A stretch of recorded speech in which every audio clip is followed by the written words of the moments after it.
Galing sa school at masayang sinabi ng bata sa kanyang ina na nakakuha siya ng 10 sa English exam. Masayang ngumiti ang ina. Ngayong araw ay kaarawan ng kanyang anak. Ngunit nang magsindi ng kandila ang bata at tumingin sa kanyang ina, biglang nalito. Tinanong ng ina ang kanyang anak kung ano ang problema. Napatulala ang bata at sumagot, "Hindi ito ang aking ina. Kaluluwa lang ito ng nanay ko." Mula pagkabata, may kakayahan na pala siyang makita ang kaluluwa ng mga yumao. Ang ina ay naaksidente at pumanaw kamakailan lang. Patuloy na tinatanong ng bata ang kanyang ina, "Patay ka na ba talaga?" Walang tigil ang pagluha ng ina, kahit gustong-gusto niyang makita ang paglaki ng anak. Ngayon, kailangan na niyang umalis, ayaw niyang mag-alala ang kanyang ina. Pinilit pigilan ng bata ang kanyang damdamin, ngunit hindi mapigilan ang kanyang luha. Pinalaan ng ina ang kanyang anak na lalamig ang gabi. Tandaan na magsuot ng scarf. Mula ngayon, huwag nang tumitig sa mata ng kaluluwa. Ngunit sumagot ang babae, "Mabuti at may ganitong kakayahan ako. Kaya ngayon, nakikita ko na si nanay. Nauubos na ang oras." Nais ng ina na huling magpaalam sa kanyang anak. Nagpakatatag ang batang babae at sinabihan ng ina na pumunta sa magandang lugar. Tumango ang ina nang may luha sa mga mata. Ngunit sa sandaling iyon, bigla na lang nawala ang ina. Hindi na nakapagpigil pa ang batang babae. Napakasakit ng kanyang pag-iyak. Walang laman ang silid, maliban sa larawan nila ng kanyang ina. Agad siyang nakatanggap ng tawag mula sa ospital. Nang kumalma siya, lumabas siya at nakita ang sugo ng impyerno. Dumating ito para kunin ang kanyang buhay. Nalaman na naaksidente pala ang kanyang ina 8 years ago. Noon, dapat ay namatay na sila ng kanyang ina. Narinig ng goblin na si Kim Shin ang dasal ng babae. Ayaw niyang makialam sa mga bagay ng mundo. Ngunit nalaman niyang may sanggol pala ang babae sa sinapupunan. Habang lumalambot ang puso, iniligtas niya ang mag-ina. Nang dumating ang mga sugo ng impyerno, wala na sila. Nang matakot ang bata, may tinig na umabot sa kanyang tainga. Isang matandang babae ang lumitaw at hinila siya sa likod. Tinanong niya bakit wala sa listahan ang pangalan ng bata. Mukhang nag-aalangan din ang sugo ng impyerno tungkol sa kanya. Paglisan ng sugo, sinabi niyang linisin agad ang bahay para di ka mahanap.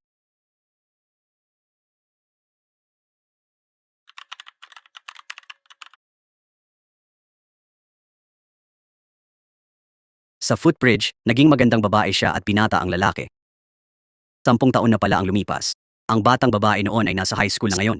Isang multo ang gustong makuha ang atensyon ni Yuntak, pero di niya pinansin. Kaya sumigaw ito ng malakas at naging nakakatakot ang mukha. Kakakumpirma lang ng multo na nakikita siya ni Yuntak. Bigla siyang namutla, tumingin sa unahan at tumakbo palayo.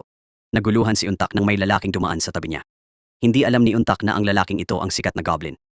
Di rin alam ng goblin na ang babaeng dumaan ay ang asawang hinahanap niya ng 900 taon. Sinaksak siya sa puso ng espada pero immortal ang kanyang katawan. Hindi ito swerte, kundi isang parusa. Nang araw na iyon muling nanalo siya, ipinagdiwang siya ng mga tao sa lahat ng dako pero sa pintuan ng lungsod, tinawag siyang taksil ng general na bantay. May mga mamamana na tumutok sa kanya at nabuwal ang mga kapatid sa likod niya. Lumaban sila para sa hari ng 3 araw at gabi, nakaligtas sa kamatayan pero ganoon ang tinrato. Sa wakas, bumukas ang pintuan ng lungsod. Hawak ang espada, naglakad siya patungo sa hari. Ngunit sinabi ng hari, "Huminto ka at mamatay bilang taksil. Kung hindi, papatayin ko ang buong pamilya mo." Mas ginagalang pala siya kaysa hari, dagdag pa ang paninira ng mga mapanirang puri. Kaya nainggit ang hari. Alam ng kapatid na Uyghur na mahirap takasan ang ganitong kapalaran. Kaya matatag niyang sinabi na kung ito ang tadhana, huwag nang pigilan. Hawak ang espada, nagpatuloy siya sa paglalakad. Bumagsak ang kapatid sa palaso at hindi na siya lumingon. Sinugatan siya at bumagsak sa lupa. Sa sandaling iyon, dumating ang Deputy General na tumatakbo. Ibinigay niya ang huling utos sa Deputy General. Patayin siya. Ayaw niyang mamatay sa kamay ng isang salarin. Ang Deputy General, luhaan, ay lumuhod sa harap niya. Pagkatapos, isang espada ang tumagos sa kanyang puso. Nagtagumpay ang balak ng traidor. Inutos nilang itapon ang bangkay sa liblib na lugar at walang maaaring maglibing nito. Ang espada ay nanatili roon, luma at kalawangin na. Nang araw na iyon, dumating ang kanyang pamilya para alalahanin siya. Biglang may paru-parong dumapo sa mahalagang espada. Nagsimulang mayanig ng malakas ang espada. Kumulog ang langit. Umabot sa mga tainga ang tinig ng Diyos. Ang kaluluwa ng mga nagligtas sa kanya ay magiging immortal. Ngunit dahil marami siyang pinatay sa digmaan, ang parusa niya ay makita ang pagkamatay ng mga mahal niya at hindi makalimot sa kamatayan ng sinuman. Kapag hinugot ng Goblin Bride ang espada, saka lang siya mapayapang matutulog, ngunit mawawala rin siya magpakailanman. Mahigit 900 taon ang lumipas, aksidenteng dumating sa mundo ang sanggol. Ngunit sa labas ng bintana, may grupo ng mga kaluluwang nakatitig sa kanya. Patuloy silang bumubulong na siya raw ang Goblin Bride. Lumipas ang panahon ng napakabilis. 18 taon na ang nagdaan. Ang dating sanggol ay naging magandang dalaga na. Namatay ng maaga ang kanyang mga magulang. Pinalaki na ngayon ng kanyang tiyahin. Ngunit hindi ganoon ang buhay. Tinitiis niya ang pang-aapi ng pamilya ng tiyahin. Hindi alam na malapit na ang malaking pagbabago sa kanyang buhay. Hinahanap siya ng immortal na lalaki ng mahigit 900 taon na. Malakas ang ulan sa labas. Yumuko ang dalaga at tumingin sa 2 payong sa bahay. Biglang narinig ang boses ng tiyuhin. Sabi niya, kung kunin ang payong, tiyak na mamamatay siya. Pagkatapos niyang magsalita, binato ng tiyahin ang mangkok ng kanin sa ulo niya. Tiniis niya ang sakit ng tahimik at nagkunwaring walang nakita ang pamilya ng tiyahin. Nalaman na may insurance policy pala mula sa ina, ngunit ubos na ang pera. Inakala ng tiyahin na kinuha niya ang pera, kaya ganoon ang trato sa kanya. Pinigil ng batang babae ang luha at lumabas sa malakas na ulan. Ngayon ang kaarawan ni Euntak. May hawak siyang cake at nag-iisa sa dalampasigan. Nagsindi siya ng kandila at nagdasal, sana makahanap ako ng trabaho para di na manghingi sa tita ko. Sana makahanap ako ng boyfriend. Narinig ni Goblin Kim Shin ang dasal ng dalaga. Wala siyang balak pakialaman. Pero nang hipan ni Euntak ang kandila, nasa kamay niya ang buke ng bulaklak. Nagsimula siyang maglabas ng puting usok muli, tapos bigla siyang napatawag doon. Ito ang unang beses sa loob ng 900 taon na siya ay napatawag. Ang mas ikinagulat niya ay kayanan niyang makita ang kinabukasan ng mga tao. Pero di ito gumagana kay Euntak. Sinabi niya kay Euntak na magtrabaho sa tindahan ng manok para mag-promote, tapos nawala. Nang mawala si Kim Shin, sumigaw si Euntak, "Nasaan ang boyfriend ko?" Kinabukasan, naghanap si Euntak ng trabaho sa tindahan ng manok pero wala siyang nakita. Inisip niya na niloloko siya ni Kim Shin. Pero bigla na lang nasunog ang tambak ng basura sa harap niya. Agad siyang nagbuhos ng tubig at pinatay ang apoy. Nagpakita ulit si Kim Shin. Akala ni Kim Shin walang dahilan ng gulo kaya nawala ulit siya. Sa simbahan, nagsindi si Euntak ng kandila at saka muling pinatay. Muling lumitaw si Kim Shin. Nang makitang si Euntak na naman, tumalikod si Kim Shin para umalis. Biglang nakaisip si Euntak ng bagong gimik, pinatay ang kandila sa telepono. Pareho lang ang epekto ng pagtalikod. Nang makitang aalis ulit si Kim Shin, gustong hilahin siya ni Euntak. Biglang lumingon si Kim Shin para tingnan siya. Hindi naapektuhan ang babaeng ito sa kanyang apoy. Tinanong ni Euntak kung elf ba siya. Tinanong ulit ni Kim Shin kung ano siya. Sabi ni Euntak, nakakakita siya ng multo mula pagkapanganak. Sabi ng multo, siya raw ay asawa ng goblin. Sabay, ipinakita niya ang simbolo sa kanyang leeg. Pinapatunayan ito ni Kim Shin. Tinanong ano nakikita sa kanya. Sagot ni Euntak, matangkad. Mga 30 taong gulang, di niya sinabi nakita niya ang espada sa dibdib nito. Di umasa si Kim Shin at tumalikod para umalis. Nagbukas ng pinto at kumurap, nakarating sa Canada. Pero sa sumunod na segundo, sinundan din siya ni Euntak doon. Nagulat muli, tinanong ni Kim Shin kung sinundan ba siya sa pintuan. Bigla namang nagtanong si Euntak kung ano ang lugar na ito. Nang malaman na Canada ito, sinabi niyang pakakasalan si Kim Shin dahil sa mahika nito. Nagulat si Kim Shin sa biglaang pag-amin ni Euntak. Binigyan ng babaeng nakapula si Euntak ng isang supot ng spinach. Binigyang diin din niya na dapat kumain si Euntak kasama ang mga kamag-anak. Pagdating ni Euntak sa bahay, mukhang inis agad ang tiyahin at pinaluto siya ng kanin. Pinakuluan niya ang spinach tapos inilagay ito sa kimbap. Sa oras na iyon, dumating ang ate dala ang kanyang libro. Ito ay pasalubong ni Euntak na galing sa Canada. Akala ng tiyahin ay tatakasan ni Euntak ang pera ng insurance kaya pinagsasabihan siya.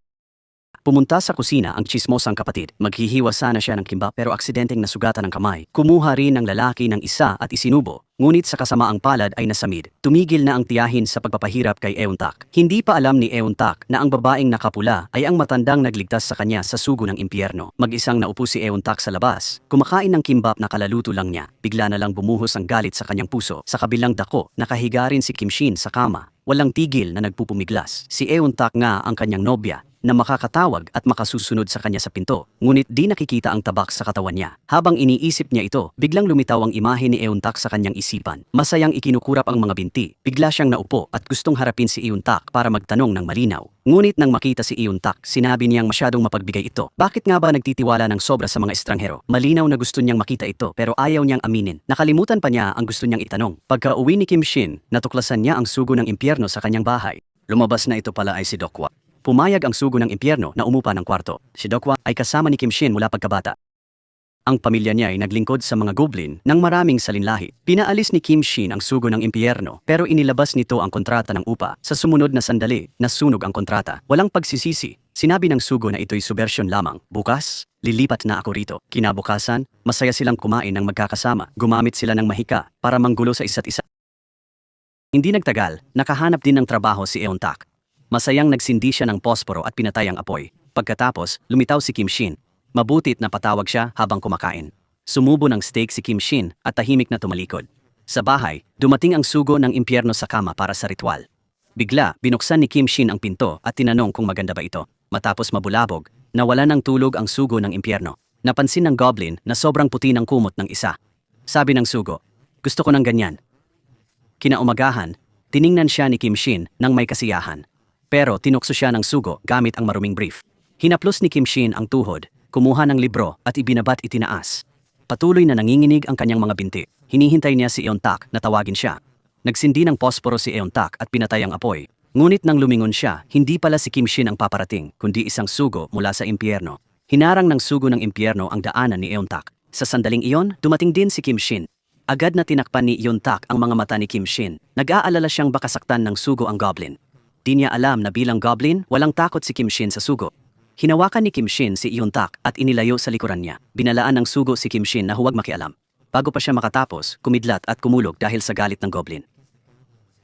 Nag-alala si Euntak at tinangka niyang hilahin palayo si Kim Shin. Umalis na tayo. Ngunit hindi umalis ang goblin at nagbanta pang di niya ibibigay ang nobya. Doon nalaman ng sugo na si Euntak pala ang matagal nang hinahanap na nobya ni Kim Shin.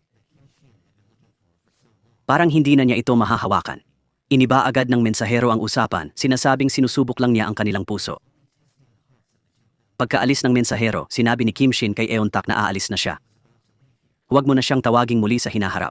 Di nasabi ni Euntak ang espada sa dibdib ng goblin, kaya't naisip ni Kim Shin na hindi siya ang nobya. Matapos ang malungkot na pamamaalam, pumunta si Euntak sa grupo ng mga multo. Nang magtanong, nalaman niyang si Kim Shin ang goblin na nagligtas sa kanya at sa kanyang ina noon. Nakaupo si Kim Shin nang biglang lumitaw ang isang ulap ng hamog. Akala niya si Euntak kaya't tumayo siya ng masaya, pero usok lang pala ni Deokhwa. Maya-maya ay dumating ang nagpautang sa bahay ng tiya, kaya't binanggit niya ang ipon ni Euntak. Pagkatapos ng klase, sa pilitang hinila ng nagpautang si Euntak papunta sa kotse. Pagkatapos, nawala sila sa harap ng gate ng paaralan. Nang dumilim na, kinapa ng nagpautang ang bag ni Euntak pero wala siyang nakita. Sa sandaling iyon, sinindihan ng trooper ang lighter ng sigarilyo. Agad na lumapit si Euntak para patayin ang apoy at tawagin ng goblin, ngunit hinatak siya pabalik. Sobrang natakot si Euntak at sinabing wala sa kanya ang pera. Nang mawala ng pasensya ang lalaki at akmang sasampalin si Euntak, nagliwanag ang simbolo sa leeg niya. Samantala, nagpapataasan ng ihi ang goblin at ang sugo ng impyerno sa bahay. Bigla na lang bumagsak sa sahig ang mga pinggan. Natigilan si Kim Shin. Unti-unting naiinip ang lalaking humahawak sa damit ni Euntak. Pinilit ni Euntak na makawala, nagpupumiglas at sumisigaw ng tulong. Bigla na lang tumigil ang kotse at namatay ang mga ilaw sa kalye. Matapos ang malakas na tunog, lubos na nagdilim ang buong kalsada. Dahan-dahang tumingala si Euntak. Sa malayo, may dalawang figura na tahimik na lumitaw. Unti-unting lumapit ang figura na iyon. Iyon pala ang goblin at ang sugo ng impyerno. Biglang namula ang mga mata ni Euntak. Mabilis na lumapit ang goblin sa sasakyan. Bigla-biglang sumabog ang mga ilaw. Sinabihan ng lalaking nagpanik ang driver na tapakan ng gas. Kumislap ang asul na ilaw at nahati ang kotse sa gitna. Kinuha ng goblin ang scarf ni Euntak at binuksan ang pinto. Tinulungan siyang bumaba. Isinuot muli ang scarf kay Euntak. Saka lumapit sa dalawang lalaki. Mawawala ang daang ito sa mapa sa loob ng 2 araw. Magdurusa sila ng todo at makikita sila ng pulis makalipas ang 2 araw. Pagkatapos, buburahin ng sugo ng impyerno ang kanilang mga alaala. Kinabukasan, dinala ni DOK ang mga papeles ng pamilya ng tiyahin ni Euntak kay Kim Shin. May kapalit ang paghawak sa nobya ng goblin. Nang buksan ng babae ang drawer, nakakita siya ng 2 gintong bar sa loob. Lubos na natuwa ang buong pamilya. Hindi nila alam na parusa pala ito. Nang makuha nila ang mga gold bar, nagsimula silang mag-away. Titig na titig sila sa gintong bar sa mesa, kahit na inaantok na sila, walang gustong matulog. Bigla, nagising ang kuya at napansing nawawala na ang ginto. Agad nilang hinabol ang kapatid na babae. Samantala, nakaupo ang goblin sa kainan, pinagmamasdan sila. Malapit nang magsimula ang isang magandang drama. Pauwi si Euntak nang malaman na umalis na ang pamilya ng tiyahin niya. Naupo si Euntak sa gilid ng daan, hawak ang lanta ng bulaklak. Sa sandaling iyon, wala na talaga siyang mapuntahan. Pero kinabukasan, natuklasan siya ni Mistress Sunny. Mabuti na lang at napakabait at komportable ni Sunny. Hindi lang siya hindi sinisi, binigyan pa niya ng kaunting sweldo si Euntak. Nagihaw si Euntak ng pusit habang malalim ang iniisip. Napuno siya ng mga imahe ni Kim Shin na nagligtas sa kanya. Nang magkamalay siya, nasunog na pala ang pusit. Mabilis niya itong hinipan para mapatay. Sa library, biglang nagpalabas ng puting usok ang katawan ni Kim Shin. Ngumiti siya at napuno ng tuwa ang kanyang mukha. Lumingon si Euntak at nakita na talagang napatawag niya ang goblin. Tinanong ni Euntak kung ano ang gusto niyang ipakita. Tinanong siya ni Kim Shin kung may nakita ba siya sa dibdib nito. Sinabi lang ni Euntak na nakakita siya pero di niya nilinaw kung ano. Nang makuha ang impormasyon kay Kim, tumalikod at umalis si Kim Shin. Hinabol siya ni Kim Shin at niyaya siyang kumain. Sa kainan, nagihaw si Kim Shin ng isang pirasong karne. Kinain ni Euntak ang lahat ng ito. Inasahan ni Kim Shin na tatanungin kung may nakita si Euntak pero sinabi nito na ayaw niya sa tono ng pagtatanong. Umorder si Euntak ng malaking baso ng tubig sa bar. Bigla, may pamilyar na boses na narinig. Lumabas na ito pala ang sugo ng impyerno. Pero ngayon, wala siyang masamang balak at gusto lang makiinom sa kanila. Pero muling tumanggi si Kim Shin na bayaran ang sugo ng impyerno. Hindi sila makainom ng magkasama. Kaya nagsalita lang ng kaunti ang sugo ng impyerno bago umalis. Sabi ni Yuntak, gwapo raw ang sugo kaya nagselos bigla si Kim Shin. Maingat niyang tinanong kung ano ang pakiramdam nito sa kanya. Sabi niya, medyo matanda lang daw ang itsura niya. Narinig yun ni Kim Shin kaya kinuha ang tubig at di na siya pinainom. Sa kabilang dako, pumunta ang pamilya ng tiyahin sa tindahan ng alahas. Nakita ng may-ari na peke ang ginto kaya nagdahilan, kumuha ng device at tumawag sa pulis. Mabilis silang dinala sa istasyon ng pulisya. Hindi ito ordinaryong gold bar. Di ito makukuha ng karaniwang tao. Nalito ang tiyahin at sinabing sa pamangkin niya ito. Tinanong ng pulis ang pangalan ng pamangkin. Kahit anong isip nila, di nila matandaan ang pangalan. Inakala ng pulis na nagdadahilan, kaya't ikinulong sila. Sinabi ni Kim Shin sa sugo ng impyerno na aalis na siya. Gusto niyang ipangako na di niya sasaktan si Yuntak. Kahit lagi silang nag-aaway, kailangan niyang umalis. Nakita pa rin ang pag-aalinlangan sa mata ng sugo. Pagkatapos ng huling away, pupuntahan na niya si Yuntak. Sa oras na yon, nakaupo si Yuntak sa dalampasigan. Malungkot ang dagat at namimiss niya ang kanyang ina. Gusto siyang aliwin ng duwende, ngunit nawalan ng salita. Lahat ay dapat sumunod ng natural. Naghanda si Yuntak ng regalo para sa duwende. Iyon ang pulang dahong galing sa Canada. Pagkatanggap ng regalo, hinaplos ni Kim Shin ang ulo ni Yuntak. Kahit medyo OA para kay Yuntak, ito ang pinakamagandang regalo. Sinabi ni Kim Shin na kailangan na niyang umalis. Biglang namula ang mga mata ni Yuntak. Pinilit niyang pigilan ang kanyang emosyon. Patuloy na bumabagsak ang ulan sa payong, tulad ng mood ni Kim Shin. Pagkatapos noon, malapit nang umalis ang goblin. Biglang tumunog ang doorbell. Si Yuntak ang dumating. Tinanong niya kung may nakita ba siya sa katawan nito. Mananatili ba siya? Sabi ng goblin, di niya nakita, pero iginiit ni Yuntak nakita niya. Agad niyang itinuro ang espada sa harap ng dibdib nito. Sa sandaling iyon, hindi siya makapaniwala sa nakita. Nang malaman ni Kim Shin na si Yuntak ang nobya, natuwa siya na malaya na. Gusto niyang mabuhay pa ng kaunti. Sa ngayon, di niya alam na gusto niyang mabuhay ng matagal dahil mahal na niya si Yuntak. Sa tulay, may babaeng nagtanong sa sugo ng impyerno kung gusto niyang bumili ng hairpin. Sinabi ng sugo ng impyerno na hindi siya interesado. Pinulot ng batang babae ang salamin sa ilalim ng sinag ng araw. Nang dumilat siya, nawala na ang kulay. Iisa na lang ang singsing na nagniningning. Gusto niyang abutin ito pero may mas mabilis pa sa kanya. Nang makita niya ang taong iyon, tumulo ang luha niya nang hindi niya maintindihan. Sinabi ng babae na Sunny siya pero tinawag niya itong Kim Sun habang nagkakakilala sila. May matandang babae na biglang lumitaw sa salamin. Sabay nito, tiningnan ni Kim Shin ang larawan. Inalala ang 900 taong lumipas at di niya naprotektahan si Kim Sun. Bigla na lang napuno ng luha ang kanyang mga mata nang makauwi ang sugo ng impyerno at nakita ang numerong iniwan ni Sunny. Bigla siyang nalubog sa malalim na pag-iisip. Sino ba talaga ang babaeng ito? Bakit ganito ang nararamdaman niya? Sa pagkakataong ito, sabay silang nagkaroon ng emosyonal na suliranin. Sa mga sumunod na araw, araw-araw pumupunta ang sugo ng impyerno sa tulay para maghintay. Ngunit hindi niya nakita si Sunny. Tinanong ni Diokwa ang sugo ng impyerno kung ano ang hitsura ni Sunny. Sumagot ang sugo na habang naglalakad siya sa kalye, may nakita siyang taong kamukha ni Sunny. Sa pagtingin sa taong iyon sa kanyang mga mata, lahat ay naging Sunny. Parang tadhana ang nag-ayos para magkita silang muli sa tulay. Tinanong siya ni Sunny kung bakit hindi siya tumawag. Sumagot ang sugo na tatawagan na niya ito mula ngayon. Pumunta sila sa kape at yumuko ang sugo para uminom. Kinakabahan ang mga matang kumikislap. Nakatingin pabalik-balik. Ipinaalala ni Sunny na isang oras na siyang nakaupo ng ganoon. Siya na ang nagsimulang magsalita. Nakita ang seryosong hitsura ng sugo ng impyerno. Napabuntong hininga si Sunny at tinanong kung nakalimutan niya ang pangalan ko. Tinanong ni Sunny kung ano ang pangalan niya. Nagulat ang sugo ng impyerno para bang wala siyang pangalan, kaya't magkatabing naupo ang dalawang nalulumbay na lalaki. Sabi ng sugo ng impyerno, tinanong niya raw ang pangalan ko. Patay na ako, paano ko dapat sagutin? Malungkot ang mga mata ni Kim Shin. Puno ng ngiti ni Yuntak ang kanyang isipan. Kamakailan lang pala, ipinatawag siyang muli ni Yuntak. Walang ingat siyang nalasing. Tinanong ni Yuntak ang ginawa niya sa loob ng 900 taon. Sabi ni Kim Shin, lagi siyang naghihintay sa kanya. Tinanong ni Yuntak kung anong nobya siya. Sagot ni Kim Shin, ang una ay siya ring huling nobya. Di pa alam ni Yuntak na pag binunot ang tabak, magiging alikabok si Kim Shin. Tinanong ni Yuntak kung ayaw niyang maging nobya nito. Nag-isip sandali si Jin Shin at sinabing kung ganoon, hindi mabubunot ang espada. Tanging kapag nahugot ang espada, saka lamang siya magiging masaya. Inakala ni Yuntak na totoo ito, ngunit hindi niya alam. Nang sabihin ang mga salitang iyon, puno ng sakit at kawalan ng magawa ang puso ni Kim Shin. Hindi nagtagal matapos dalhin ni Kim Shin si Yuntak sa Canada, inanyayahan niya itong kumain ng paboritong beef steak. Ang dalaway naglalakad at nag-uusap sa kalye. Naglalaro sila sa tubig malapit sa bukal. Napakaganda ng araw. Nakaupo si Kim Shin sa upuan. Nakatingin sa babaeng nagniningning sa malayo. Napangiti rin siya. Nagsimulang tumakbo ang babae papunta sa kanya. May mga pulang dahong bumagsak sa aklat. Bigla, napagtanto ni Kim Shin na ninakaw na pala ang kanyang puso. Habang naglalakad si Yuntak, may narinig siyang masakit na tunog. Isang multo ang humarang sa kanyang daan, agad na humingi ng tawad ang multo. Kasabay nito, umasa siyang pupunta si Yuntak sa bahay niya at bibili ng pagkain para sa ref. Kahit di naintindihan ang intensyon ng iba, pumayag pa rin si Yuntak. Binuksan niya ang ref at walang laman ito. Kinuha ni Yuntak ang merienda sa bag at nilagay sa ref. Tinulungan niya ang batang babae magtiklop ng kumot at maglinis. Agad naging maayos muli ang magulong silid. Pagkatapos ng libing, pumunta ang ina sa tirahan ng anak.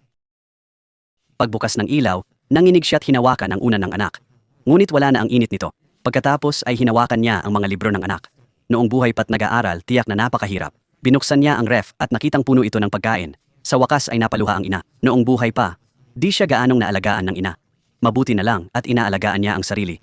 Nang matuklasan ni Kim Shin na mahal si Yuntak, piniling protektahan siya. Kaya napilitan siyang lumayo sa kanya. Mabilis niyang hinugot ang espada at tinulungan si Yuntak bumalik sa normal na buhay. Nahanap niya si Yuntak at sinabing gusto niyang iuwi ito. Tinanong ni Yuntak kung mahal niya ba siya. Sabi ng goblin kung kinakailangan daw. Malakas ang ulan sa labas at namumula ang mga mata ni Yuntak. Pakiramdam niya, parang gamit lang siya sa mga salitang iyon. Pagdating sa bahay, gustong tulungan ni Yuntak ang sugo ng impyerno sa basura. Naguluhan ang sugo ng impyerno at hindi maintindihan bakit mabait ito sa kanya. Sinabi ni Kim Shin na mula ngayon, dito na si Yuntak. Nalito ang sugo ng impyerno, naalala ang dating desisyon ni Kim Shin na umalis. Ngumisi siya at malakas na itinapon ang basura sa malayo dahil bigla siyang dumating para tumira. Sinabi ni Kim Shin kay Yuntak na muna sa kwarto niya habang siya'y kasama ng sugo. Hindi pumayag ang sugo, pero sinadya ng goblin na lumapit. Kaya napilitan ang sugo ng impyerno na hayaan siyang matulog doon. Kinaumagahan, natapos kumain si Yuntak at maghuhugas na sana ng pinggan, ngunit lumingon at nakita ang dalawa na nag-aaway. Matapos silang hilahin palabas, iniwan ni Yuntak ang kanyang numero at pumasok sa paaralan. Nang makita ang mga numero sa pinto, ang dalawang walang telepono ay nakaramdam ng lungkot mula sa sinaunang panahon. Dahil sa pangungutya, agad nilang sinabi kay Dae-ok-hwa na bumili ng telepono at dalhin ito. Labis na natuwa ang sugo ng impyerno nang makita ito. Tila maalam si Kim Shin. Sinabi na tanging mga sugo ng impyerno ang dapat matutong gumamit ng telepono. Ngunit hindi rin pala alam ni Kim Shin kung paano ito gamitin. Mabilis nilang natutuhan at nagamit ito ng mahusay. Nag-video call si Kim Shin sa sugo ng impyerno. Inilabas niya ang numero ng telepono na iniwan ni Sunny. Ang sugo ng impyerno ay parang matandang nahihirapang i-dial ang numero sa screen. Sa wakas, matapos ang maraming pagsisikap na i-save niya ang numero, bumalik si Yuntak sa bahay. Nagkunwari si Kim Shin na di siya nakita, di man lang bumati. Kaya nagtungo si Yuntak sa sugo ng impyerno. Sabay nito'y pinuri niya ito ng malakas hanggat kaya. Nakitang masigla silang nag-uusap. Di na makaupo si Kim Shin, ginamit niya ang kanyang dunong para makakit ng pansin. Matapos ang seryosong pagpapakilala, naging invisible siya. Nagpatuloy sila sa pag-uusap na di pinapansin si Kim Shin. Sa wakas ay nagalit na si Kim Shin. Sinisi niya si Yuntak dahil wala raw pakialam sa kanya. Galit na pinagalitan siya na siya raw ang walang puso. Matapos sabihin, yon, pareho silang natulala sa kinatatayuan. Nang maramdamang di tama ang sitwasyon, nagpanik si Kim Shin. Pagkatapos, nagkulitan ang dalawa at tumakbo palayo. Matapos isara ang pinto. Ang puso ni Yuntak ay kasing saya ng bulaklak. Malalim ang paghinga ni Kim Shin. Patuloy nang umingiti siya, di pinapansin ang sugo ng impyerno. Kinuha ng sugo ang numero ni Sunny, puno ang isip ng kanyang imahe. Ngunit di siya tumawag at naupo lang hanggang gabi. Dumating sina Dae-ok-hwa at Kim Shin nang di napansin ng sugo. Tinulungan siya ng kaunti ni Kim Shin. Natakot ang sugo nang ilapit ni Kim Shin ang telepono sa kanyang tainga. Sandaling tumigil sa pagsunog ang kandila. Kinuha muli ng sugo ang telepono at nagsanay. Hindi mapigilan ni Kim Shin ang pagtawa. Muling tumunog ang telepono.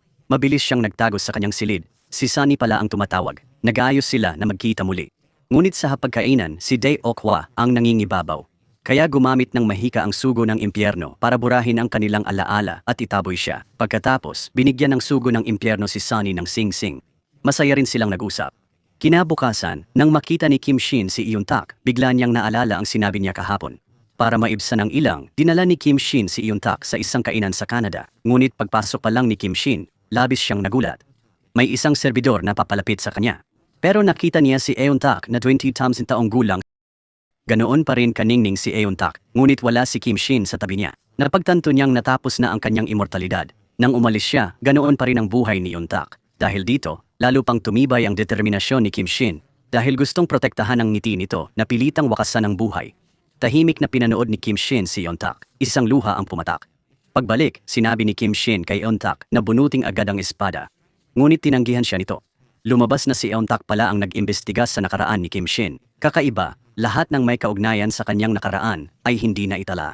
Para bang may sadyang nagbura nito. Kung hindi malinaw ang katotohanan, hindi mo na huhugot ng espada si Yuntak. Naalala ni Kim Shin ang mga namatay dahil sa kanya.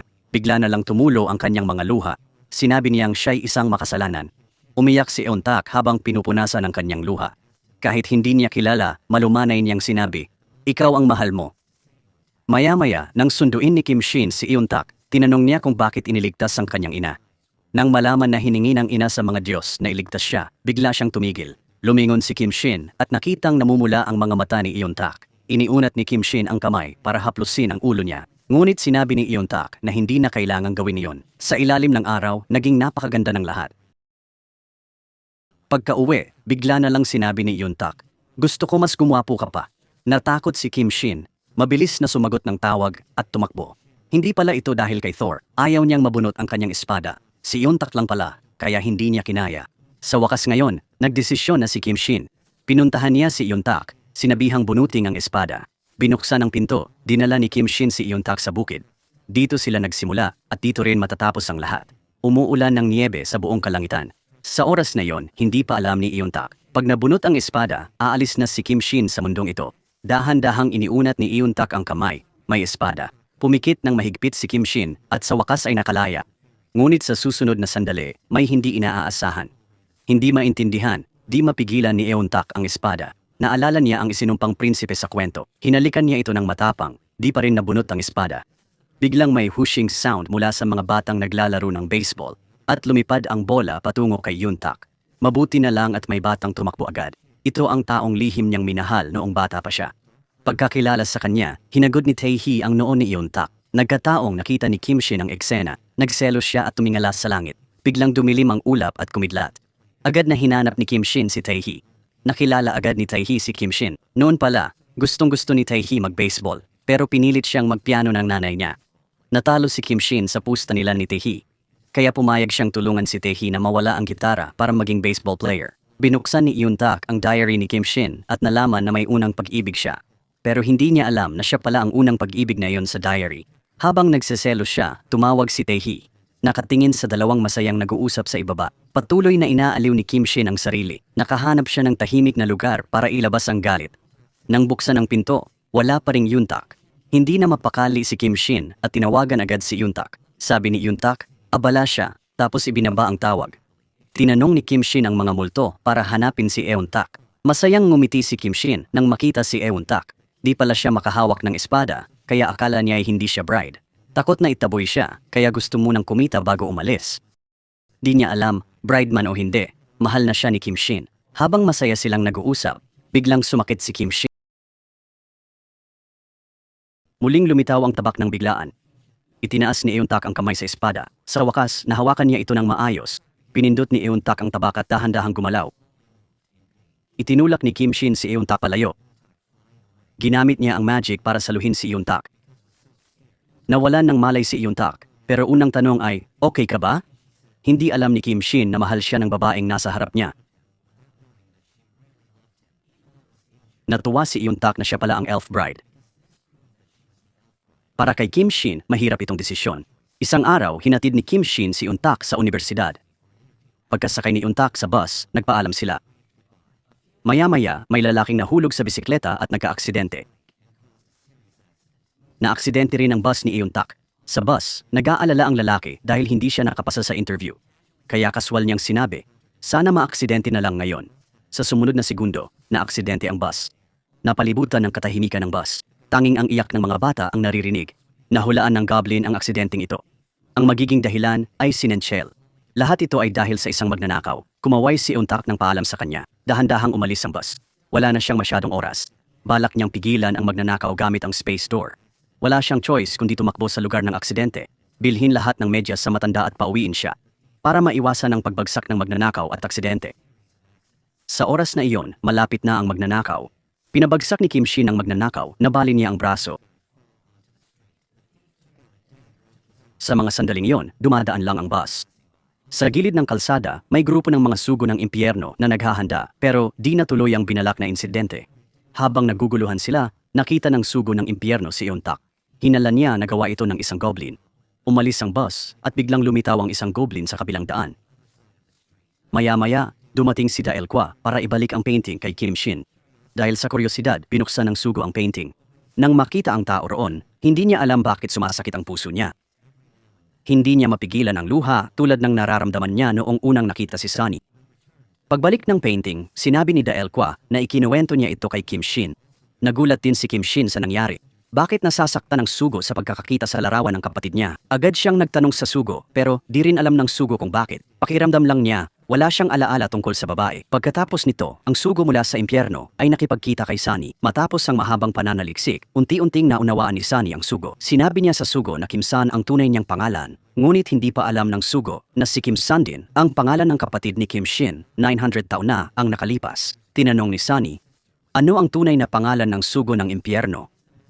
Sinubukan niyang alalahanin, ngunit hindi niya magawa. Kasabay nito, isinulat ng pulang mata ni Kim Shin ang salitang Wangyo. Bigla na lang sumakit ang dibdib ng Sugo. Pagkatapos, pinura niya lahat ng alaala ni Sunny ng gabing iyon. Hindi nagtagal, nakulong si Kim Shin sa aklatan. Lumapit sa kanya ang babaeng nakadamit pula. Lumitaw na ang babaeng nakadamit pula ay isang diyosa. Sinabi niya kay Kim Shin na kailangan niyang bunutin ang kanyang espada. Kung hindi siya mamatay, si Euntak ang mamamatay dahil ang layunin ng buhay niya ay bunutin ang espada. Kung hindi niya bubunutin ang espada, wala nang dahilan para mabuhay pa siya. Bago dinukot si Euntak, ang nakaraang aksidente na nalutas ni Kim Shin ay babala. Mula ngayon, ito'y magiging mas patuloy at seryoso.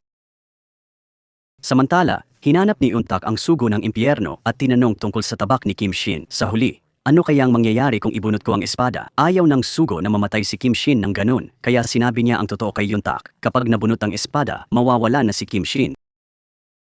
Sa ski rink, may babaeng nagtatrabaho. Bigla, bumagsak ang niebe mula sa bubong. Nagkahilera ang mga ski, kaya bumagsak ang istante sa babae. Nahulog siya sa lupa, nawala ng malay. Kasabay nito, binigyan ng Sugo si Kim Shin ng listahan ng mga patay, kasama si Euntak.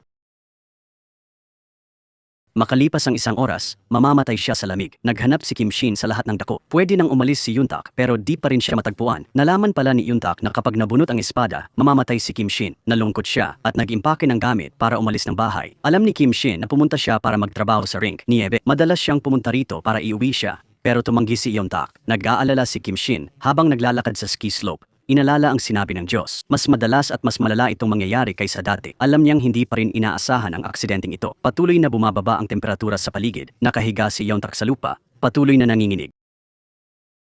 Sa panaginip naalala niya ang mga oras na kasama si Kim Shin. Nagkita sa beach, sa Canada. Naghunos ng espada sa bukid. At ang sinabi ni Kim Shin kagabi. Habang namamatay, tinawag niya si Kim Shin. Parang nagpapakita ng daan. Natagpuan ni Kim Shin si Euntak. Isang asul na apoy ang nagbukas ng bakal na pinto. Ipinatong ni Kim Shin ang Amerikana kay Euntak, niyakap ng mahigpit at agad nagpunta sa ospital. Hindi nagtagal matapos magising si Euntak, tinanong siya ng doktor kung may kailangan siya. Sinabi niya sa doktor na kailangan niya ng posporo o lighter. Sa cable car, sinindihan ni Euntak ang posporo, ngunit hindi lumitaw si Kim Shin.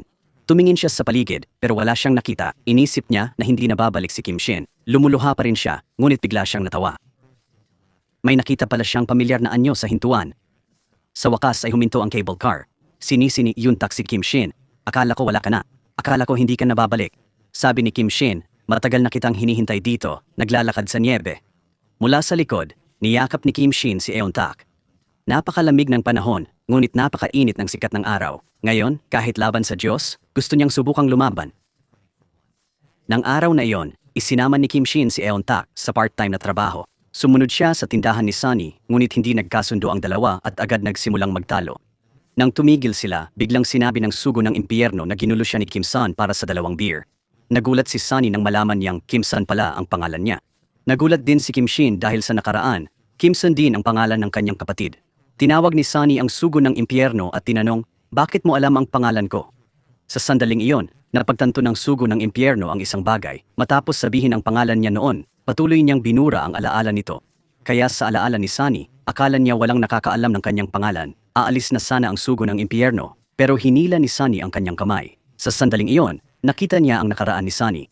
Ang hitsura niya noon ay kamukhang-kamukha ng kapatid ni Kim Shin. Bukod doon, pareho silang may suot na magkaparehong singsing. Pagka-uwi, nag-isip ang Sugo ng impyerno at hindi pa rin maintindihan bakit nang unang makita si Sunny, di napigilan ng luha at nakita ang larawan ng kapatid ni Kim Shin at si Kim Shin mismo. Kung si Sunny ang muling pagsilang ng kapatid ni Kim Shin, sino naman siya noon? Para malaman ang totoo, nakipagkita ang Sugo kay Sunny para bawiin ang singsing. Sa huling ika-30 ng taon, nagkita silang muli. Hiniling ng Sugo na hawakan muli ang kamay ni Sunny. Gusto niyang makita ang nakaraan nito, pero tinanong ni Sunny kung sino siya. Nang tumanggi pang magsalita ang Sugo, nawalan na ng pasensya si Sunny. Nagpasya siyang makipaghiwalay at ayaw nang makita pa ito. Di nagtagal, nang pag-usapan nila ni Kim Shin si Sunny, sinabi ng Sugo na nakita niya ang nakaraan nito.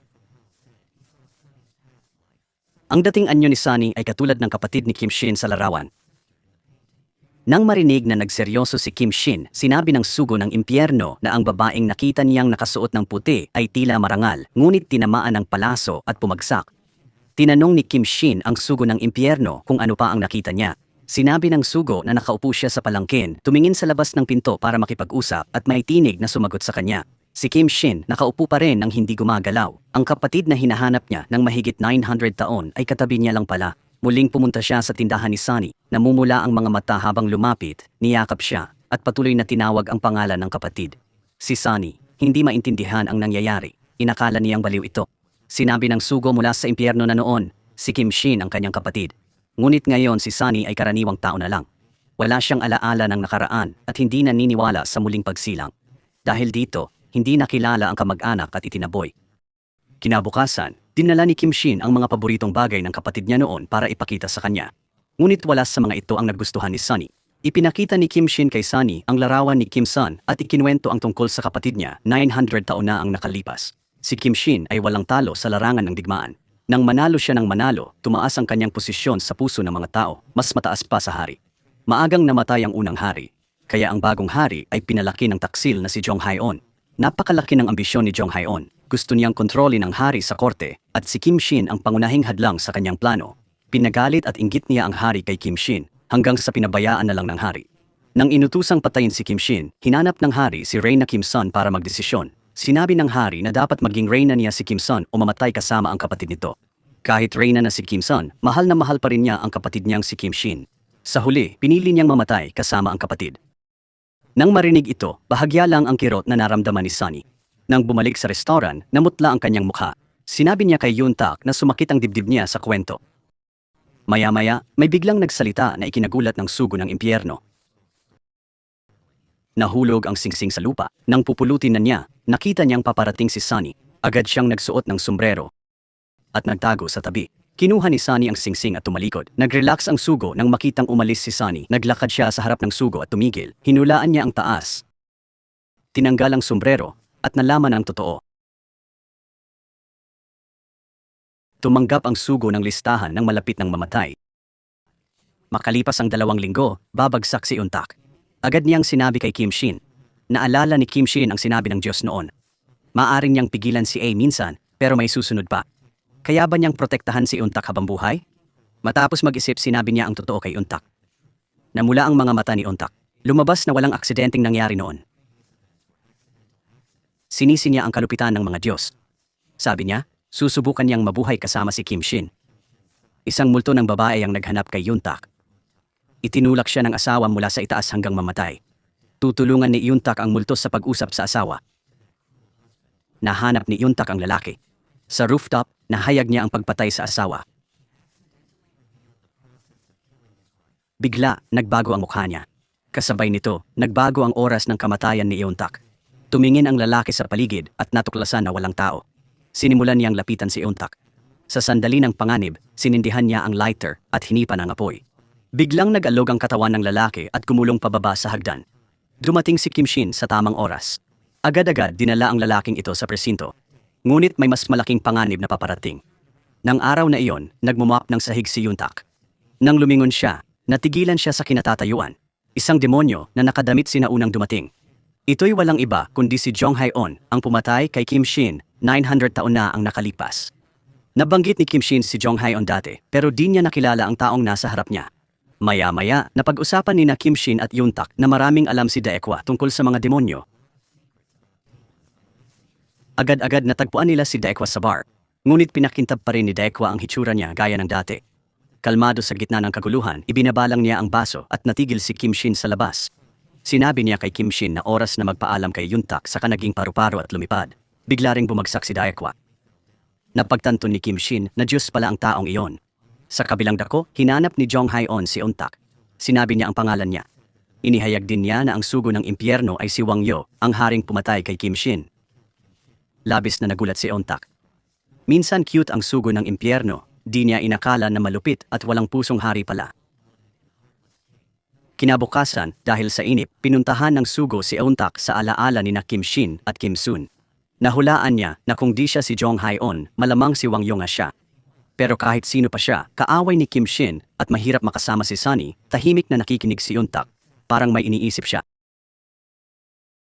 Ang Sugo ng Impyerno ay nakipagkita muli kay Sunny. Naghanda siyang lumabag sa patakaran. Halik para gisingin ang alaala ni Sunny. Ginamit niya ito para kumpirmahin ang kanyang pagkakakilanlan. Hinalikan siya ng Sugo ng Impyerno. Saglit, bumalik ang ngiti ni Kim Sun, alala ng kapatid, at galit ng hari. At ang mukha ng hari ang Sugo ng Impyerno ngayon. Luhay pumatak sa sulok ng kanyang mga mata. Walang laman ang isip ni Sunny. Tinanong ng Sugo kung nasa alaala ba siya ng nakaraan. Ang mga mata ng Sugo ay napuno ng luha. Siya nga pala talaga ang hari. Sinabi niya kay Sunny, nakatingin sa mga mata nito. Dahan-dahang itinaas ni Sunny ang ulo. Binura ng Sugo ng Impyerno ang masakit niyang alaala at itinago ang pinakamagaganda. Tahimik niyang sinabi na kalimutan na siya. Tumulo ang luha sa mensahero. Hinawakan ni Hel ang mukha ni Sunny tapos tahimik na umalis.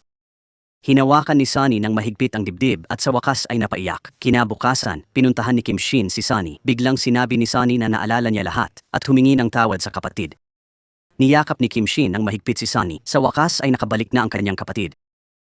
Ikinuwento ni Kim Shin kay Euntak ang magandang balita. Tinanong ni Euntak kung bakit naalala ni Sunny. Naalala ni Kim Shin na nakalimutan niyang magtanong. Tumigil sa pagngiti si Euntak. Sinabi niya na nakilala niya ang kaluluwa ni Jonghyun. Lumapit ang demonyo at biglang hinigpitan ang hawak sa leeg ng lalaki. Lumapit ang demonyo upang hanapin siya. Ibinagsak ni Kim Shin ang espada pero di niya nasaktan ang lalaki. Sinabi ni Jonghyun na ang sugo mula sa impyerno ay si Wang Yo. Nakatayo lang si Kim Shin. Naalala niya ang eksena kung saan napaluha ang sugo ng impyerno nang makita ang guhit ni Kim Sun at ang nakaraan ni Sunny. At natagpuan ng puso ni Kim Shin ang kasagutan. Agad-agad, sinalubong niya ang sugo ng impyerno at unti-unting umakyat sa hagdan. Gaya ng 1,000 taon na ang nakalipas, humarap siya sa haring sumira sa lahat. Ang kanyang mga hakbang ay mabigat ngunit determinado. Pinisil niya ang leeg ng sugo at sinabing, General Kim Shin ay dumalaw sa inyong kamahalan.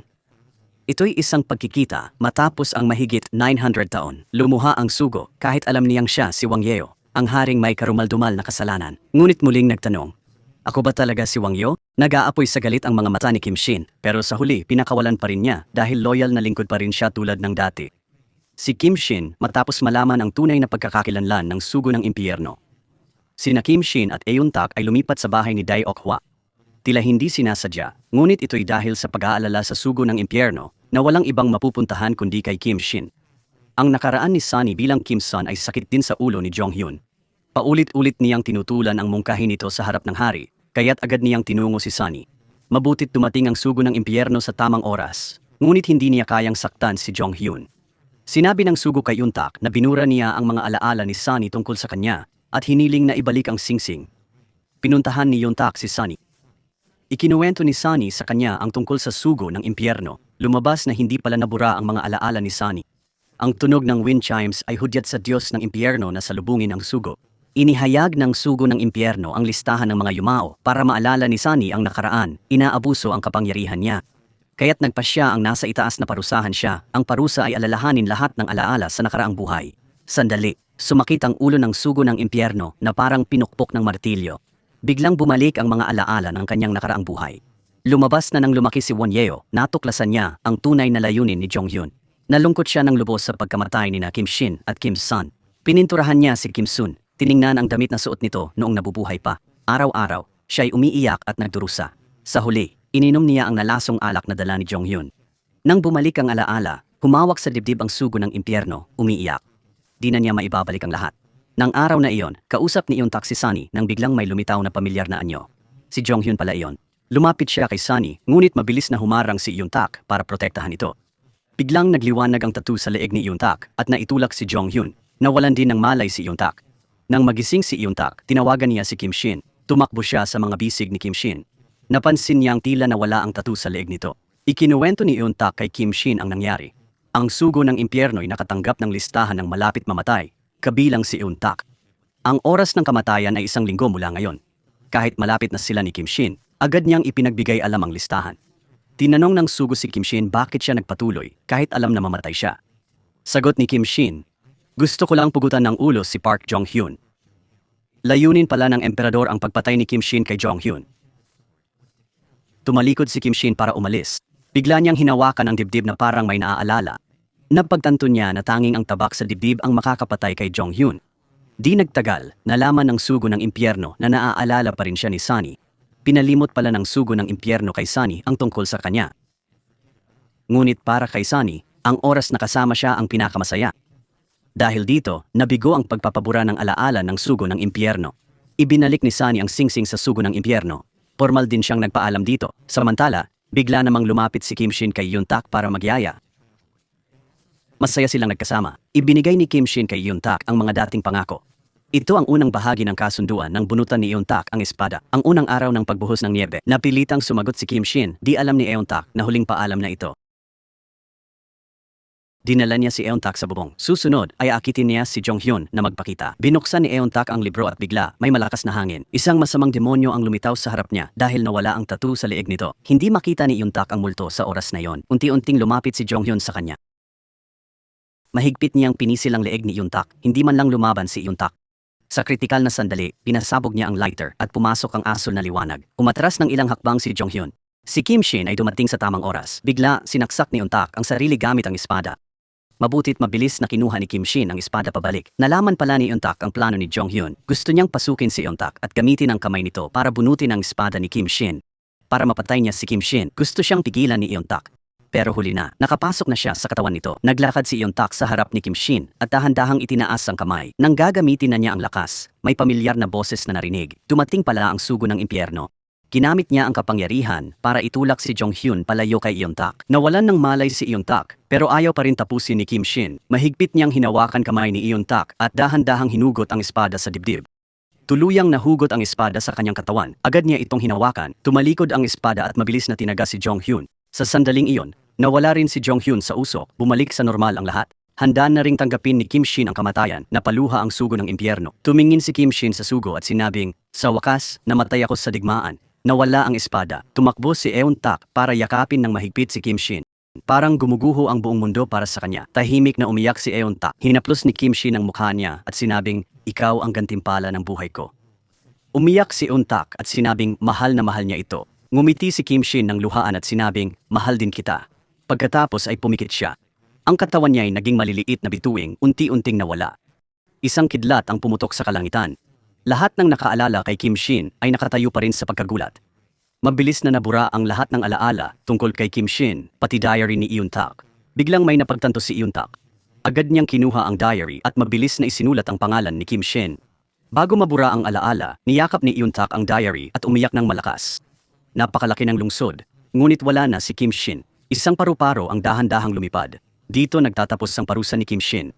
Magpapagalagala siya sa kawalan hanggang mawala lahat ng alaala. Sa isang kisap mata, 9 na taon ang lumipas. Naging matagumpay na screenwriter si Yoon-tak. Malakas ang ulan noong araw na iyon.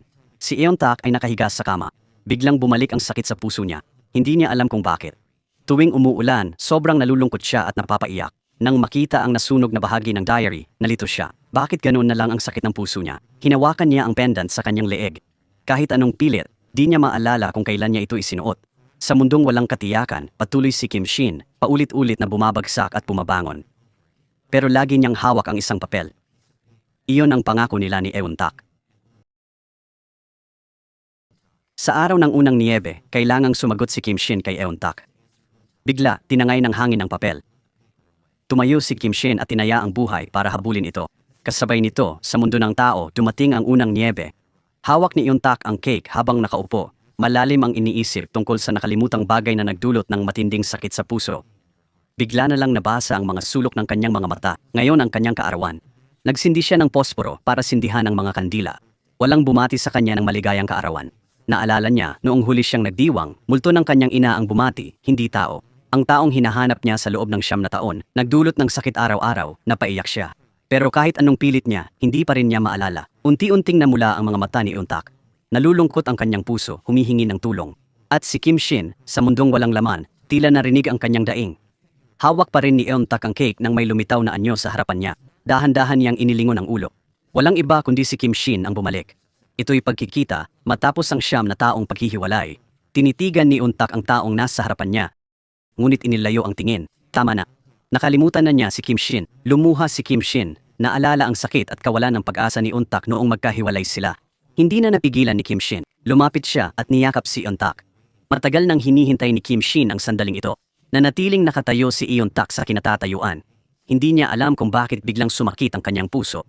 Patuloy ang pagdaloy ng luha. Bigla niyang napagtanto na hindi niya kilala ang lalaking ito, kaya humingi siya ng paumanhin at umalis. Pinuntahan ni Kim Shin si Dae Ok-hwa, ngunit nakalimutan din siya ni Dae Ok-hwa. Dinalaw niya si Sunny. Nakita siya ni Sunny, ngunit bigla siyang nawala. Binisita niya ang sugo ng impyerno. Nagkatinginan silang dalawa. Sabi ng sugo, "Ikaw ang goblin na pinag-uusapan ng lahat." Tila nakalimutan din ng sugo kung sino siya.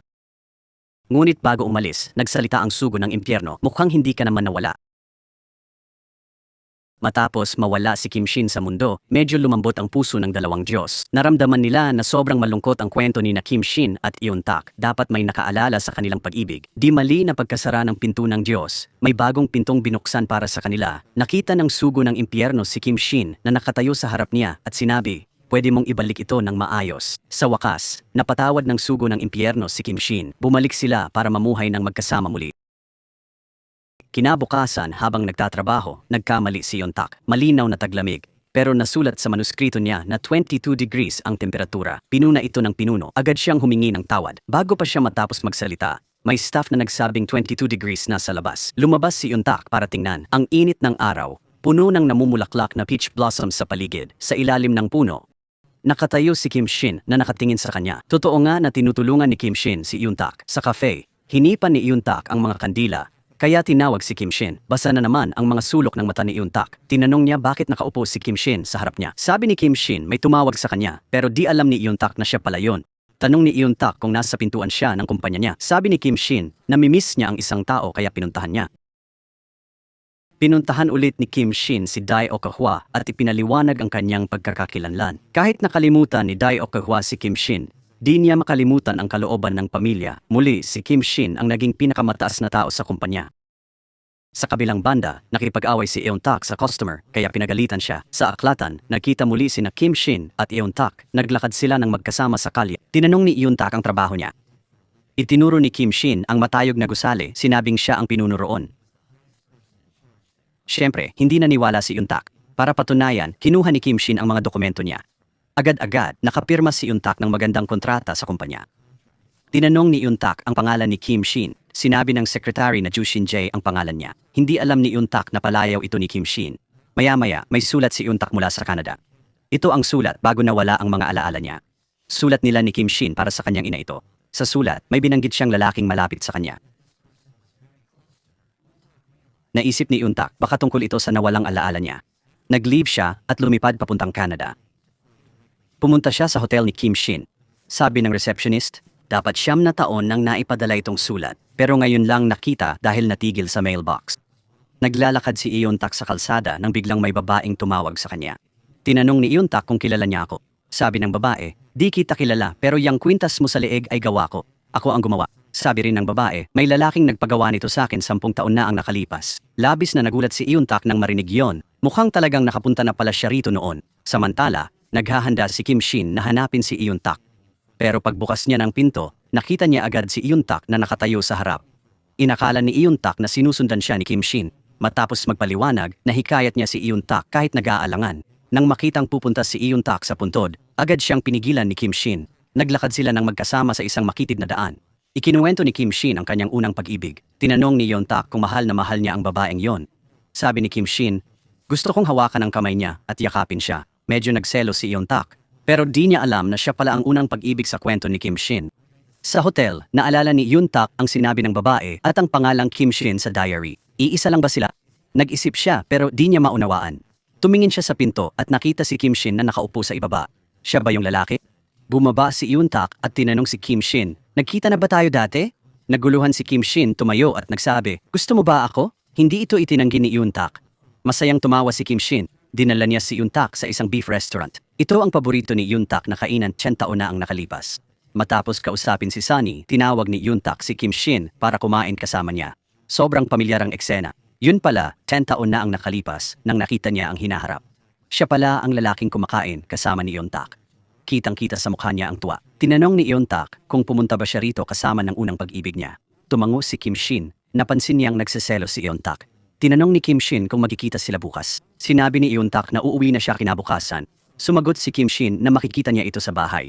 Tinakpan ni Yuntak ang mukha sa menu, tuwang-tuwa. Pumunta siya sa hotel at nagbasa ng magazine si Yuntak. Bigla niyang nakita ang larawan ng libingang iyon. Naalala niya nang tila ayaw siyang palapitin ni Kim Shin dito. Mabilis na nakarating si Yuntak sa puntod. Natuklasan niyang si Kim Shin ang nasa larawan sa puntod.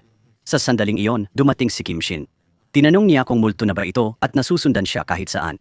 Galit na tinanong kung nandito na ba sila, sanod taon na ang nakalipas. Sumagot si Kim Shin nang hindi at umalis. Pinaihip ng hangin ang mga dahon pababa. Inabot ni Yuntak ang kamay para makahuli ng dahon. Tahimik niyang tiningnan ang dahon ng maple sa kamay. Biglang bumalik ang mga alaala na parang alon. Lumitaw sa harap niya ang magagandang alaala nila ni Kim Shin. Hindi na napigilan ni Yuntak ang kanyang damdamin. Umiyak siya at sinubukang tumakbo. Pag-uwi, puno ng imahe ni Kim Shin ang isip niya. Parang batang nawawala, tumatakbong walang saysay. Sa tindahan, pinatay ang kandila at tumawag kay Kim Shin. Hinila ni Kim Shin si Yuntak at marahang hinalikan. Tumigil sa pag-iyak si Yuntak. Sa daan, walang tao, dalawang pusong nag-aalablang. Si Sunny, tiningnan ng CCTV, nakita ang sugo ng impyerno. Naalala niyang nakasalubong niya ito noon. Minsan ay nakita niyang umiiyak ito. Noon, nakaupo ang sugo sa cafe nang pumasok si Sunny. Tumingin sa kanya ang sugo ng impyerno. Unti-unting nabasa ang sulok ng kanyang mga mata. Umupo si Sunny sa upuan sa harap niya. Tinanong siya pero sinabing ngayon lang sila nagkita. Tinanong ni Sunny kung bakit siya umiyak noong huli silang nagkasalubong. Sabi ng sugo ng impyerno, nakita niya si Sunny nakahawig ng kanyang kaibigan. Tinanong ni Sunny ang pangalan niya, ngayon di na niya kailangang iwasan ito. Sinabi niyang siya si Wong Yeo. Matapos mag-usap, umalis si Sunny. Pagkalabas ng cafe, napaluha siya. Walang naburas sa mga alaala nila. Nang mawala si Kim Shin, nakita niya ang batang lalaking inulan at dinala sa tindahan. Balak ng Diyos burahin ang alaala ni Sunny pero pinagalitan niya sila. Sabi niya, kaya niyang ayusin ang buhay niya nang walang pakikialam nila, kaya napanatili niya ang lahat ng kanyang mga alaala. Sa restaurant, namangha siya sa kapatid, pero nang lumingon, wala na ito. Tumulo ang luha niya. Kahit nang dumaan siya sa sugo ng impyerno. Nakita niyang umiiyak ito, tila nagtataka siya. Pero nang tumalikod, di na rin napigilan ng luha. Di nagtagal matapos umuwi si Yuntak. Naglakad sila ng magkasama. Bigla, seryosong tumingin si Kim Shin kay Yuntak. Sinabi niyang gusto niya talagang pakasalan ito. Mga peach blossom ay nahulog mula sa langit. Nanatiling nakatayo si Yuntak sa kinatatayuan. Masayang napaluha siya at tumango. Pag-uwi ng sugo ng impyerno, nalaman din na nabawi ni Yuntak ang alaala. Tumingin siya kay Yuntak at ngumiti. Masaya siya para sa kanilang dalawa. Pero pagbalik sa kwarto, agad siyang nag-alala. Dahil sa edad 29, darating ang Diyos ng kamatayan para kay Yuntak. Kahit hindi siya, may ibang sugo na darating para kunin ang kaluluwa nito. Tatanggap ang sugo ng impyerno ng listahan ng mga yumao. Nakalista rito ang grupo ng mga batang 7 hanggang 8 taong gulang. Sa sandaling iyon, dumaan si Yuntak, kumakaway sa sugo ng impyerno. Pagkatapos ay umalis siya. Nang umalis siya, bigla na lang nawala ang listahan sa kamay ng sugo. Nagbago ang kapalaran ng mga batang iyon. Nagulat ang sugo ng impyerno. Bigla niyang naalala si Yuntak na kadadaan lang. Basang-basa sa luha ang kamay niya, mahigpit na hawak ang listahan. Alam niyang dumating na ang oras ni Yuntak. Bumilis sa bahay ni Kim Shin, inihanda ang bulaklak at alak. Naghahanda siya ng sorpresa para sa kanyang nobya. Sinabi niya kay Yuntak na mag-ingat sa pagmamaneho. Maya-maya, may truck na nag-slide pababa, mabilis na tumataas ang bilis. Sa harap niya ay may grupo ng mga bata. Kung hindi niya pipigilan ang truck, malalagay sa panganib ang mga bata. Wala nang oras para mag-isip ng matagal. Agad na pinaharang ni Yuntak ang kotse niya sa truck. Natakot din siya, pero gusto niyang iligtas ang mga bata. Kinamit ni Yuntak ang huling lakas para alalahanin si Kim Shin at magsabi ng huling salita. Mula noon, nahulog si Yuntak sa walang hanggang pagtulog. Ang sugo ng impyerno sa itaas ay nasaksihan ang sakripisyo ni Yuntak. Ito ang unang pagkakataon na umiyak siya para sa isang namatay. Tahimik na nakatayo si Yuntak sa gilid ng daan, nakangiti sa mga ligtas na bata bago umalis. Tanong ni Yuntak sa sugo, ilang buhay na ba ang pinagdaanan ko? Sinabi ng sugo na ito ang kanyang unang buhay. Masayang ngumiti si Yuntak. Bumukas ang pinto. Dumating si Kim Shin. Dahan-dahan siyang lumapit kay Yuntak. Nagkatinginan sila ng may lungkot sa mga mata. Labis ang sakit ng puso ni Kim Shin at ayaw niyang iwan siya. Mahigpit na niyakap ni Kim Shin si Yuntak. Patuloy ang pagpatak ng kanyang luha. Ang malakas na goblin na si Kim Shin ay umiiyak ngayon na parang bata. Sinabi ni Yuntak na hintayin niya ang susunod na buhay. Tiyak na doon sila mabubuhay ng masaya. Nagdala ng tsaa ang sugo para burahin ang mga alaala ng buhay na ito. Umiling si Yuntak at sinabing hindi niya iinumin. Umiiyak na tumango ang sugo ng impyerno. Hinaplos ni Yuntak ang mukha ni Kim Shin. Babalik ako agad, sabi niya, at hinila ang malamig na pinto. Tumalikod si Yuntak at huling nagpaalam. Nagsara ang pinto. Hindi na napigilan ni Kim Shin ang kanyang damdamin. Umupo siya sa lupa at umiyak ng malakas. Isinulat niya ang pangalan ni Yuntak sa papel. Pumunta siya sa lugar kung saan sila unang nagkita. Sinunog niya ang papel, apoy tinangay ng hangin. Palayain ito. Ito ang basbas at alaala ni Kim Shin para kay Yuntak. Mula noon, matagal na umulan ng malakas. Sa isang kisap mata, 30 taon ang lumipas. Natanggap ng sugo ang huling listahan. Tinanggap niya ang huling kaluluwang ito. Natapos na ang kanyang parusa. Ngunit nang buksan ang sobre, bigla siyang umiyak. Nakita niyang pangalan ni Sunny ang nakasulat. Tumunog ang pagbukas ng pinto. Pumasok si Sunny sa silid. Ito ang muling pagkikita pagkaraan ng 30 taon. Isinuot ng sugo ang singsing sa daliri ni Sunny. Bago umalis, nakita ni Sunny ang kapatid na nakatayo sa labas ng bintana. Masaya siyang tumawa. Dumating na ang sandali ng paghihiwalay. Hinawakan ng sugo ng impyerno ang kamay ni Sunny sa harap ni Kim Shin. Naglakad sila patungo sa pintuan. Naglakad mag-isa si Kim Shin sa bukid ng bulaklak ng buckwheat. Naiwan na naman siyang mag-isa sa mundong ito ng mga tao. Hindi alam kung gaano katagal naglakad si Kim Shin sa daan. Bigla siyang tumigil. Nakita niya ang bagong buhay ng kapatid at ng sugo ng impyerno. Ngumiti siya nang makita silang payapa at masaya.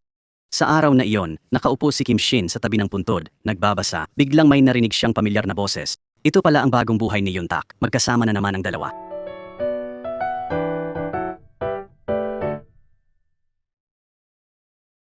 Sa pagtatapos ng Goblin o Guardian the Lonely and Great God, ipinakita ang isang emosyonal at makulay na kwento ng pagmamahal, sakripisyo at pagkakakilanlan.